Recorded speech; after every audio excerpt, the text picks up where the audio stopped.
Hello everyone, स्वागत है आप लोगों का। उम्मीद है कि आप लोग बहुत अच्छे होंगे, आपकी तैयारी बहुत अच्छी चल रही होगी। अभी पिछले कुछ दिनों से एक न्यूज़ बहुत चर्चा में है कि माधव जो नेशनल पार्क है, इस माधव नेशनल पार्क में एक सर्वे हो रहा है। और इस सर्वे का जो इम्पैक्ट है वो 64 जो विलेजेस हैं, 64 गांव हैं, इन गांवों पर इस सर्वे का इम्पैक्ट पड़ना है। अब वो जो इम्पैक्ट है वो किस तरीके से रहेगा वो हम समझने यहाँ पर आए हैं।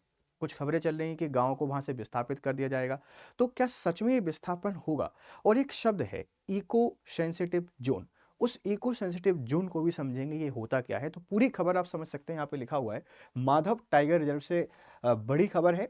64 गांवों पर संकट, ये क्वेश्चन मार्क लगा है। क्या सच में संकट है? क्या ये जो खबरें चल रही हैं ये सही है या नहीं है, इसको समझने की कोशिश करते हैं। चलिए देखते हैं पूरी कहानी को। देखो भाई, माधव टाइगर रिजर्व से सटे 64 जो गांव हैं, 64 जो विलेजेस हैं, इन विलेजेस का सर्वे शुरू हुआ है। सर्वे राजस्व वन विभाग की टीम, जो राजस्व है और वन विभाग की टीम है, ये 3 दिन तक, 3 दिन में देगी रिपोर्ट। इको सेंसिटिव जोन से नहीं होगा विस्थापन। जो भी इको सेंसिटिव जोन है, यहां से हम लोग किसी को भी माइग्रेट नहीं करेंगे, किसी को भी हम यहां से नहीं हटाएंगे। विस्थापन का मतलब यही है। तो 3 दिन सर्वे चलेगा, लेकिन इस सर्वे के पीछे कारण क्या है? क्योंकि माधव जो टाइगर रिजर्व है उसका बहुत सारा हिस्सा ऐसा है जो गांव वाले क्षेत्र और शहरी क्षेत्रों में आता है, और वो इको सेंसिटिव है। मतलब जो पर्यावरण है उसके लिए काफी सेंसिटिव क्षेत्र है। आप वहां पर कुछ एक्टिविटी नहीं कर सकते। तो कुछ एक्टिविटी पर प्रतिबंध यहाँ पे लगाया गया है। पूरे तरीके से गांव का विस्थापन नहीं कर रहे हैं, इस बात को ध्यान रखिएगा। अगर आगे जाके कभी आवश्यकता पड़ती है तो फिर शायद ऐसा किया जा सकता है, क्योंकि पर्यावरण को संरक्षण करना हमारा अधिकार है, हमारे लिए जरूरत भी है। लेकिन उन गांव वालों का क्या हुआ सर, जिनको विस्थापित कर देंगे? तो इसीलिए तो विस्थापन को यहाँ पे नहीं किया जा रहा है। हाँ, लेकिन कुछ चीजों पर प्रतिबंध लगाया जाएगा। वो चीजें कौन सी हैं ये भी हम यहाँ पे समझने की कोशिश करेंगे। ठीक है भाई, देखो, माधव टाइगर रिजर्व 375 वर्ग किलोमीटर में फैला हुआ है। Madhav tiger reserve spans an area of 375 square kilometre. ठीक है, ध्यान रखिएगा। इसके इको सेंसिटिव जोन में, इसका जो इको सेंसिटिव जोन है, शहरी क्षेत्र से 100 मीटर और गांव से 2 किलोमीटर तक का क्षेत्र आता है। मतलब जो शहर है, ये शहर इससे मात्र 100 मीटर की दूरी पर ही आपको देखने को मिल जाएगा। और जो बहुत सारे गांव हैं, उन गांवों का 2 किलोमीटर तक का एरिया इसके अंतर्गत आता है। अब इको सेंसिटिव है, मतलब ये एक तरीके से पर्यावरण के लिए बहुत जरूरी है, बहुत ही जरूरी है। और अगर इसमें बहुत सारी एक्टिविटी होंगी जो पर्यावरण के अगेंस्ट हैं, तो ये पर्यावरण को नुकसान पहुंचाएंगी, ये नेशनल पार्क को नुकसान पहुंचाएंगी, ये टाइगर रिजर्व को नुकसान पहुंचाएंगी, और वहां के जो वाइल्ड लाइफ है उनको भी नुकसान पहुंचाएंगे।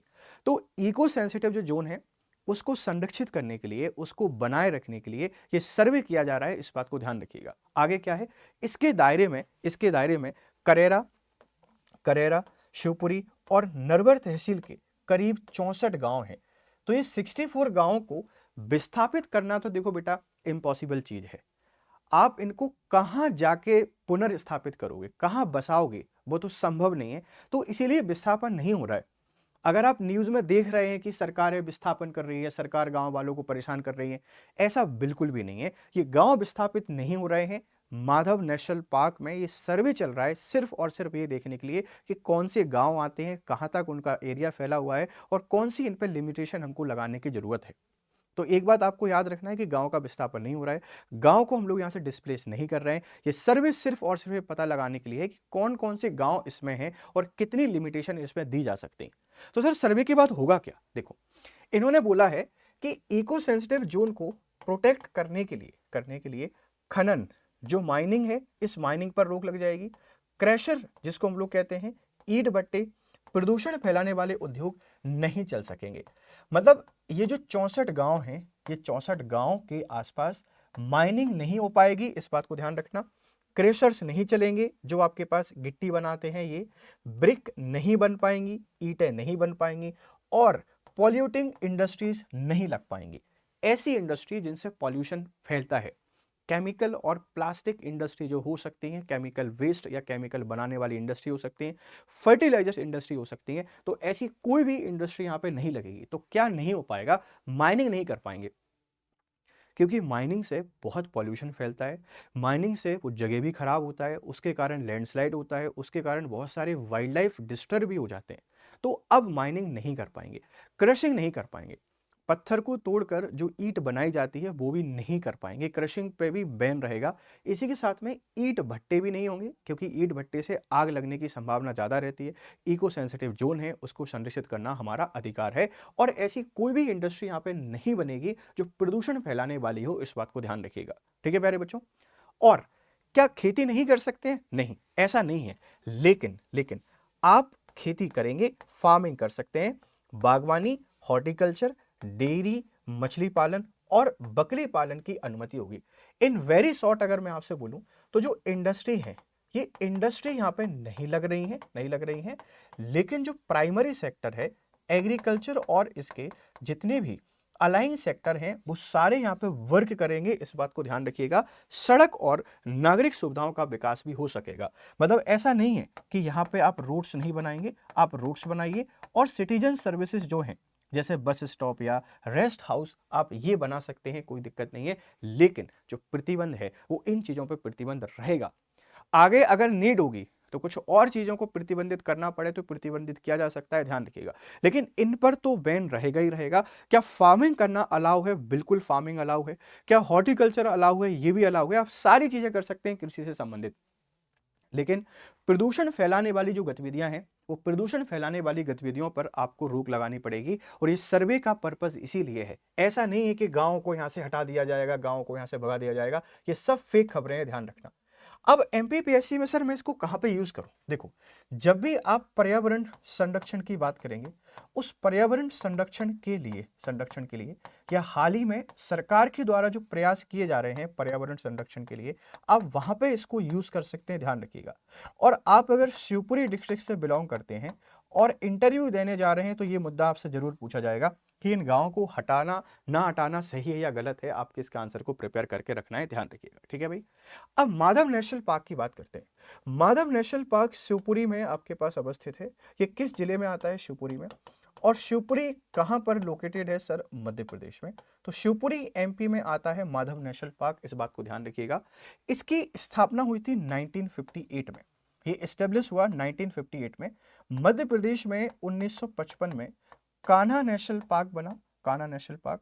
और 1958 में 1958 में माधव नेशनल पार्क बना। हालांकि ये नोटिफाइड एरिया तो 1916 के अराउंड से, 1916 के अराउंड से ये बहुत चर्चित रहा है, क्योंकि दिल्ली से जो ब्रिटिशर्स होते थे वो घूमने के लिए यहीं आते थे। आप सबको पता है शिवपुरी हमारी पहली पर्यटक नगरी है, पर्यटक नगरी। शिवपुरी मध्य प्रदेश की फर्स्ट टूरिस्ट सिटी है। और उसके पीछे रीजन दो ही था, एक तो सिंधिया रियासत और दूसरे ब्रिटिशर्स। ये लोग यहीं आते थे घूमने के लिए। यहाँ प्रमुख जीव जंतु पाए जाते हैं। बाघ है, बाघ, तेंदुआ, चीतल, सांबर, नीलगाय, जंगली सुअर, ये सारे के सारे आपको यहाँ पे देखने को मिल जाएंगे, इस बात को ध्यान रखिएगा। ट्रॉपिकल डेसिडियस फॉरेस्ट यहाँ पे पाए जाते हैं। उष्णकटिबंधीय पर्णपाती वन आपको देखने को मिलेंगे। साल, शीशम, ये वन बड़े बिस्तर पर देखने को मिल जाते हैं। बबूल है, खैर है, कत्था है, ये सारे वृक्ष हमको देखने को मिल जाते हैं। 9 मार्च 2025 को, 9 मार्च याद कर लीजिए, 9 मार्च 2025 को ये भारत का 58वां प्रोजेक्ट टाइगर बना है। तो माधव नेशनल पार्क 58 पीटी बना है 9 मार्च 2025 को। नेशनल पार्क तो था और अब ये प्रोजेक्ट टाइगर में भी इसको शामिल कर लिया गया है। तो भारत का 58वां और मध्य प्रदेश का जो लेटेस्ट नेशनल पार्क है वो, सॉरी, लेटेस्ट प्रोजेक्ट टाइगर है वो यही है, इस बात को ध्यान रखिएगा। तो माधव नेशनल पार्क कहां पर है? शिवपुरी में है, ये आपको समझ में आ गया होगा। क्यों चर्चा में है ये भी आपको समझ में आ गया होगा। और जो खबरें हैं उन खबरों पर हमको किस तरीके से यकीन करना है वो भी आपको समझ में आ गया होगा। और एमपी का जो कुछ भी घटित होता है वो सब कुछ हम आपके सामने लेकर आते हैं। अगर ये आपको पसंद आता है प्लीज़ इसको शेयर करें, आपके वैल्यूएबल फीडबैक हमको जरूर दिया करें। और अगर आप एमपीपीएससी की तैयारी कर रहे हैं, एमपीपीएससी की तैयारी करने के लिए हमारा एक बैच है, मध्य प्रदेश पीएससी आरंभ लाइफ फाउंडेशन बैच, जो प्री, मेंस और इंटरव्यू की तैयारी आपको कराता है। ये जो बैच है, इस बैच में ये बहुत ही शानदार टीम आपको पढ़ा रही है। और अभी 9,999 में ये बैच आपको मिल रहा है। 10,000 रुपए में आप अपनी तैयारी कर सकते हैं। इसके लिए बड़ा आसान काम है। क्या करना है सर? हमको बड़ी सिंपल चीज आपको करनी है। कि सबसे पहले आपको जाना है गूगल पे। गूगल पे जाने के बाद आप यहाँ पे क्लिक करेंगे स्टडी आईक्यू, और जैसे ही आप स्टडी आईक्यू को सर्च करते हैं, आपको टाइप करना है study IQ. Study IQ type करोगे तो पहला ही सर्च बॉक्स मिलेगा। इस सर्च बॉक्स में जाने के बाद आप यहाँ पे क्लिक कीजिए, सॉरी पहली वेबसाइट पे जाने के बाद आप सर्च बॉक्स में क्लिक कीजिए, और सर्च बॉक्स में जैसे ही आप क्लिक करेंगे, आपको सिर्फ और सिर्फ यहाँ टाइप करना है AA। आप जैसे ही AA करेंगे, Madhya Pradesh PSC pre mains आरंभ लाइव फाउंडेशन बैच 3 आ जाएगा। आपने इस पे क्लिक करना है, और क्लिक करने के बाद ये बैच के फीचर्स हैं और सारी डिटेल्स हैं। वाई नाउ पे क्लिक कीजिए, और वाई नाउ पे क्लिक करने के बाद जैसे ही आप इसको साइन इन कर लेंगे ना, साइन इन कर लेंगे, तो कोड आपको याद रखना है GS लाइव। इस कोर्स में एंटर होने के लिए जो कोड है वो आपके पास GS लाइव है। आप आ जाइए GS लाइव को यूज करके, है ना, GS लाइव आप जैसे ही अप्लाई करेंगे, कोर्स आपको 9,999 रुपए मिल जाएगा। और अगर आप मुझसे जुड़ना चाहते हैं तो ये हमारे टेलीग्राम चैनल है, ये स्टडी आईक्यू का ऑफिशियल टेलीग्राम चैनल है, आप इसको ज्वाइन कर लीजिए। This is my personal Telegram channel, आप इसको भी ज्वाइन कर सकते हैं, यहाँ आपको PDF मिल जाएगा। लास्ट में आपसे फिर वही बोलेंगे कि अगर ये वीडियोस आपको पसंद आते हैं तो प्लीज आप इनको लाइक करें, शेयर करें, और वैल्यूएबल फीडबैक हमको जरूर दिया करें। Thank you very much for discussion, have a nice time, good day.